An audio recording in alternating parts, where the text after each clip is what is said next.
Dr. Gilbert, I read an article the other day that talked about parasites.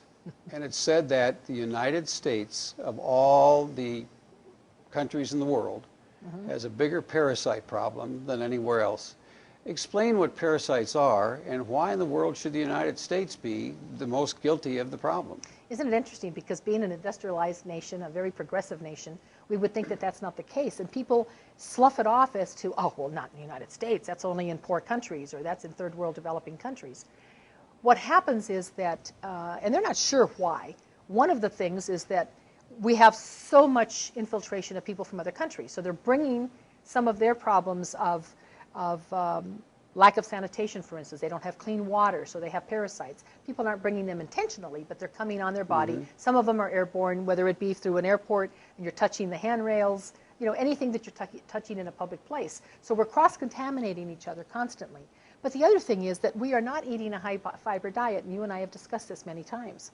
So if we don't have the brushes that our Creator intended to be able to get this stuff out of our system. The brushes being the brush is the fiber. The fiber. Okay. So we have a diet now in the standard American diet, and the SAD diet, that is devoid of a lot of fiber and devoid of a lot of minerals and soil. We've talked about soil depletion in certain parts of the country. So when you combine all of that, people don't have any ammunition to be able to get those parasites out. And so even I have a quote here that according to Dr. Frank Nova, who is the chief of the Laboratory for Parasitic Diseases at the National Institutes of Health, he said in terms of numbers, there are more parasitic infections acquired in this country. Not necessarily that they originate here, but they're acquired here or brought to us here than in Africa.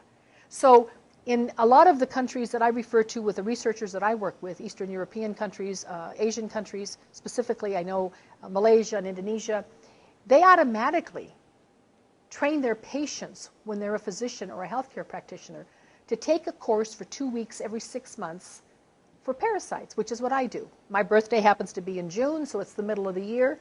I do 2 weeks in June and 2 weeks after the Christmas holiday, sometime in January. And so by doing that, you're being proactive rather than reactive. I see. But if you're not doing something on a continual basis to get rid of those parasites, eventually you start having anything from, for instance, psoriasis. 75% of the people that I deal with that have psoriasis, the problem is not allergies because they're just allergies, it's because they have parasites, especially when they start getting big nodules on their knuckles. And the minute that we give them a parasite cleanse and start cleaning out their GI tract and supporting their body with good antioxidants, guess what? The psoriasis is gone. So it's basically most of them, not everyone, but most of them are a cause of a parasitic infection. And the other thing, too, that's important to think about is, you know, we've talked so much about organic food and staying away from the pesticides and the toxic fertilizers, etc. But think about it. If you eat mostly organic food, nothing's been put on that food to kill any little microorganisms. Very quickly. So if you're eating organic food, you better wash it real well and make sure that you use some kind of a peroxide vegetable wash so that you can clean them real well, because you are having, you're in the perfect episode where you could end up with more parasites. So we very definitely need to rely on whoever we have supply us with our nutritional substances to be able to give us the information that's necessary on a good product, right? Absolutely. Absolutely.